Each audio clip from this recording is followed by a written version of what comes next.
It's a very well known saying that facts are not science, as dictionary is not literature. Traditionally, art and science have been treated as two separate disciplines, but when they are combined together, it's very clear to see the impact of one has on the other. A great level of creativity is required to make scientific breakthroughs, and art is just an expression of scientific knowledge. A very pleasant and warm good morning to one and all present here. Myself Gayatri Sharma from Standard 10th, and today I am here to show you the event that is Science Spectacum Rangoli, making on the theme that is Adaptability is Survival Extinct. Adaptation. Adaptation is any alteration in the structure or function of an organism or any of its parts that results from natural selection and by which the organism become better fitted to survive and multiply in its environment.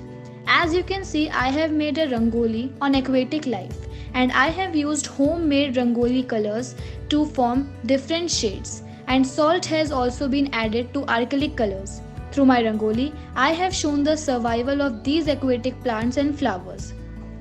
Aquatic plants require special adaptation for living submerged in water or at the water surface. The most common adaptation is the presence of lightweight internal packing cells, but floating leaves and finely deserted leaves are also common. Some aquatic plants are fixed plants. These plants have their root fixed to the soil under the water. They have long, thin, and hollow stems to reach the surface of the water.